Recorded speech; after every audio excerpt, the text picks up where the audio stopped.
আসসালামু আলাইকুম। Motion in two ডাইমেনশনের ৪ নম্বর টিউটোরিয়ালে ভাই আপনাকে ওয়েলকাম করছি। গুরুত্বপূর্ণ প্রবলেম যেটা সর্বশেষ ২০ সালে আসছিল। সো দ্যাট দেখাও যে ইরোটেশনাল মোশন বা অঘূর্ণনশীল গতির ক্ষেত্রে স্রোত ফাংশন বা স্ট্রিম ফাংশন এবং বেগ বিভব যেটা আমরা ভেলোসিটি পোটেনশিয়াল বলি, ল্যাপ্লাস ইকুয়েশনকে সিদ্ধ করে। আমরা ইতিমধ্যে ল্যাপ্লাস ইকুয়েশন কি এটা শিখেছি এবং ভেলোসিটি পোটেনশিয়াল কি, স্রোত ফাংশন কি, ইরোটেশনাল মোশন কি সবকিছুই জানি। এখন আমরা কাজটা শুরু করব। সলিউশন এই ২০ সালে ভাই শুধুমাত্র আসছিল যে স্ট্রিম ফাংশন বা স্রোত ফাংশনটা ল্যাপ্লাস ইকুয়েশনকে সিদ্ধ করে সেটা দেখাও। বাট আমরা একই সাথে ভেলোসিটি পোটেনশিয়ালও যে ল্যাপ্লাস ইকুয়েশনকে সিদ্ধ করে সেটাও দেখে ফেলবো। আমাদের এক্সামে আসলে যেন পারি, হ্যাঁ? আর এই ভেলোসিটি পোটেনশিয়াল যে ল্যাপ্লাস ইকুয়েশনকে সিদ্ধ করে এটা মেবি ১১ সালের দিকে আসছিল। তাহলে আমরা কাজটা শুরু করতে পারি। আমরা যেহেতু 2 ডাইমেনশনের ক্ষেত্রে করছি সেহেতু আমরা এক্স এবং ওয়াই অ্যাক্সিস বরাবর ভেলোসিটিটাকে নেব। লেট আমরা ধরে নেব আ ফ্লুইড ভেলোসিটি কোন একটা প্রবাহের ভেলোসিটি বা বেগ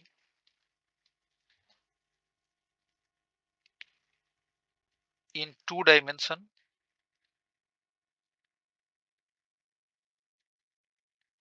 টু ডাইমেনশনাল ভেলোসিটিটা কিভাবে লিখবো আমরা ভাই? কিউ ভেলোসিটি যেহেতু ভেক্টর সেহেতু ভেক্টর সাইন দিতে পারেন।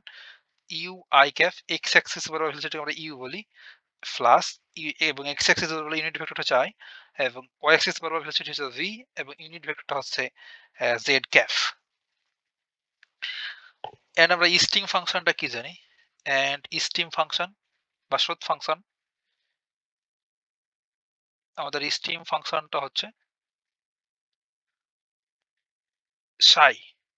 আর এই সাইকে যদি আমরা y এর রেসপেক্টে পার্শিয়াল ডেরিভেটিভ করি দেন মাইনাস সাইন নিই তাহলে আমরা x অ্যাক্সিস বরাবর ভেলোসিটিটাকে পেয়ে যাই। তাহলে u ইকুয়ালস টু আমরা লিখব minus del psi upon del y এবং এইটারে যদি এই সাইকে যদি আমরা x এর রেসপেক্টে পার্শিয়ালি ডেরিভেট করি তো y অ্যাক্সিস বরাবর ভেলোসিটিটাকে পেয়ে যাই। তাহলে del psi upon del x এটা আমরা ইতিমধ্যে দেখেছি। এগেইন আমরা ভেলোসিটি পোটেনশিয়ালটা কি জানি? যেহেতু এই দুটো আমরা প্রমাণ করবো সেহেতু প্রথমে লিখে ফেলছি। আমাদের ভেলোসিটি পোটেনশিয়ালটা ছিল ফাই, ফাই দ্বারা ডিনোট করতাম বা বেগ বিভব। আপনি যদি ভাই বাংলাতে আনসার করেন তা এবং এভাবে যদি ইংলিশে লিখেন কোনো প্রবলেম নাই। কারণ এগুলো হচ্ছে ম্যাথমেটিক্যাল টার্মিনোলজি। আপনি যদি এই বেগ বিভব, স্রোত ফাংশন এমন করে বলেন তো ব্যাপারটা ভালো শোনায় না। ভেলোসিটি পোটেনশিয়াল এটা হচ্ছে আমাদের টার্মিনোলজি। এই ভেলোসিটি পোটেনশিয়ালকে আমরা এই ফাই দ্বারা ডিনোট করি।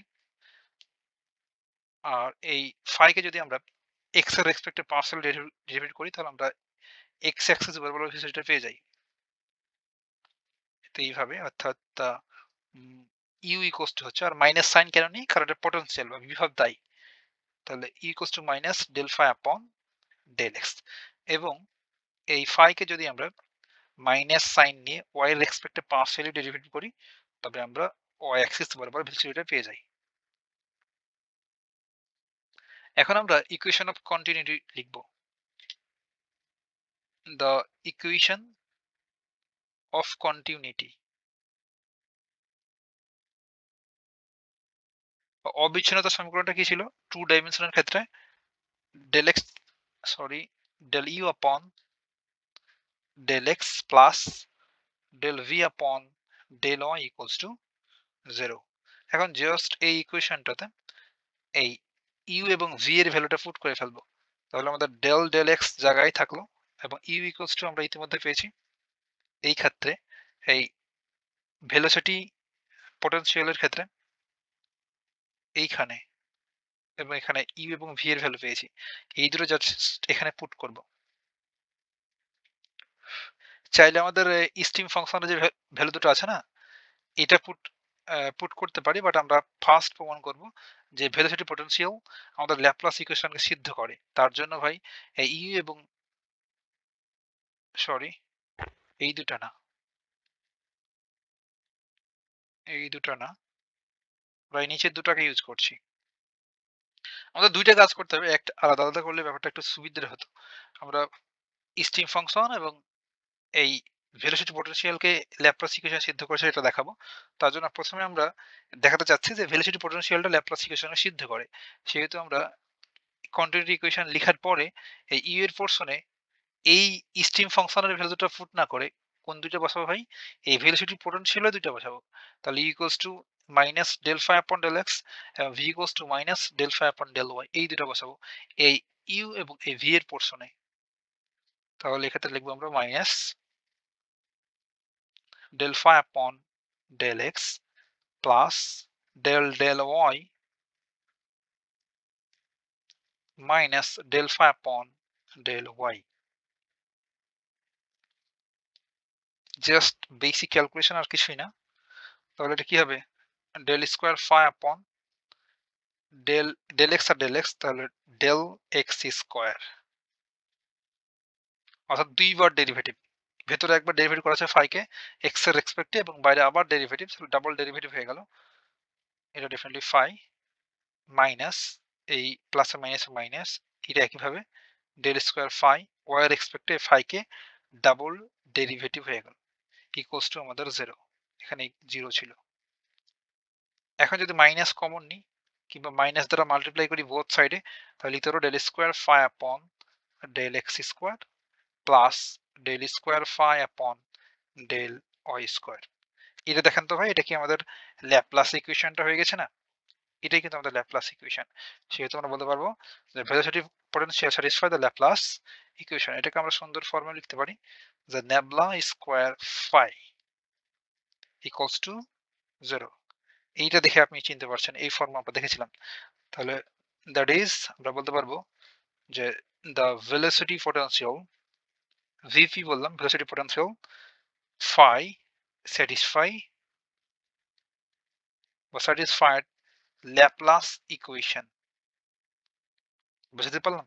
এখন আমরা দেখাবো যে স্ট্রিম ফাংশনটা ল্যাপ্লাস ইকুয়েশনকে স্যাটিসফাই করে।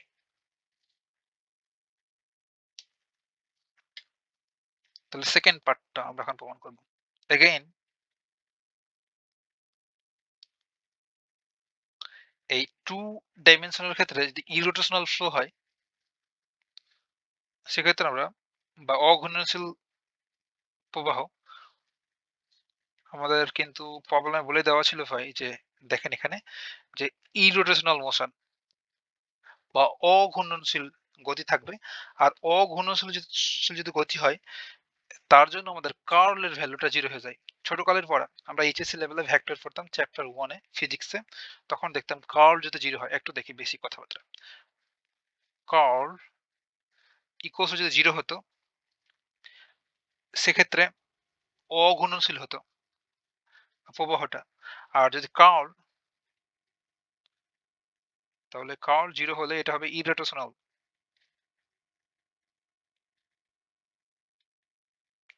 বা অঘূর্ণনশীল। আর কার্ল যদি গ্রেটার দ্যান 0 হতো তাহলে ওই ফ্লুইড পার্টিকেল গুলো অ্যান্টি ক্লকওয়াইজ ঘুরতো। গ্রেটার দ্যান 0 হলে অ্যান্টি ক্লকওয়াইজ, ক্লক এই দিয়ে ঘুরে, তাহলে অ্যান্টি ক্লকওয়াইজ রোটেট করতো ফ্লুইড পার্টিকেল গুলো। আর কার্ল যদি লেস দ্যান 0 হতো তাহলে ফ্লুইড পার্টিকেল ক্লকওয়াইজ রোটেট করতো। এখানে কার্ল জিনিসটা কি ভাই? আমাদের ভেক্টর ডিফারেন্সিয়াল যে অপারেটর রয়েছে ন্যাবলা, এর সাথে যদি আমরা ভেলোসিটি ফিল্ড কিউ এর ক্রস গুণফল নিই, ক্রস গুণফল, দেন যা পাবো সেটাকে আমরা বলি কার্ল। এখন যেহেতু আমাদের ইরোটেশনাল ফ্লো, সেহেতু এই কার্লের ভ্যালুটা কত হবে? 0 হবে।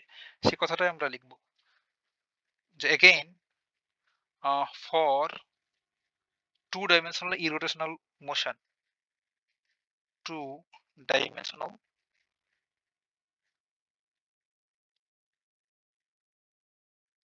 irrotational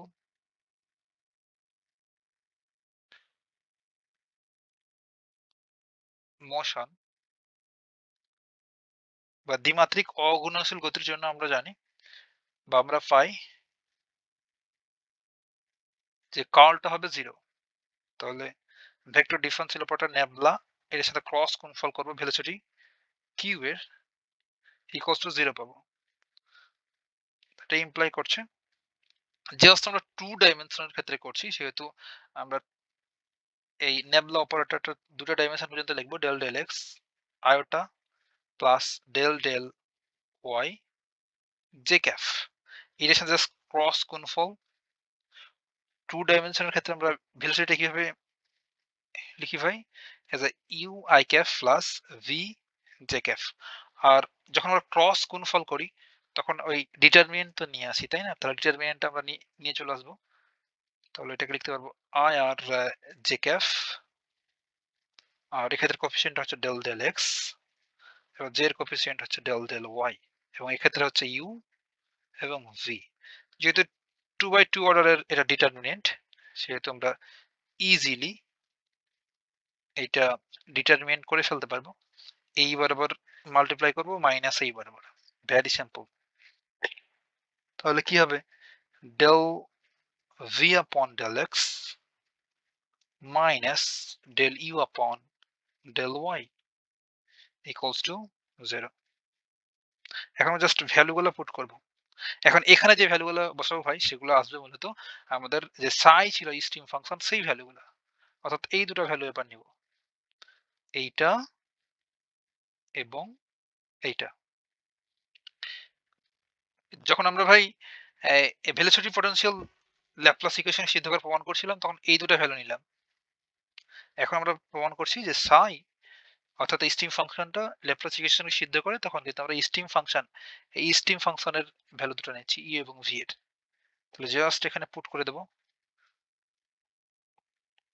তাহলে del del x v equals to হচ্ছে del phi upon del psi upon del x minus del del y, এই ইউ এর পোর্শনে বসাবো minus del psi upon del Y equals to 0।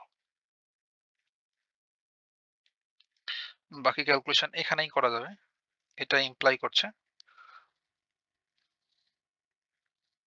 যে এটা এই সাইকে ছিল এক্স এর এক্সপেক্টেড একবার ডেরিভেটিভ, এখানে আবার আরো একবার এক্স এর এক্সপেক্টেড ডেরিভেটিভ, তাহলে ডাবল ডেরিভেটিভ হয়ে যাচ্ছে, তাই না? তাহলে লিখবো del square psi upon del x square, আর এই মাইনাস আর এই minus plus del square psi upon del y square equals to 0। দেখেন এটা আমাদের ল্যাপ্লাস ইকুয়েশন চলে এসেছে, সেটাকে আমরা এমন করে লিখতে পারবো যে vector differential operator nabla dot হচ্ছে আমাদের কোথায় সাই ইকুয়ালস টু হচ্ছে 0, অবশ্যই এটা স্কোয়ার হবে। Therefore, stream function satisfy the Laplace equation. Therefore, ST অর্থাৎ stream function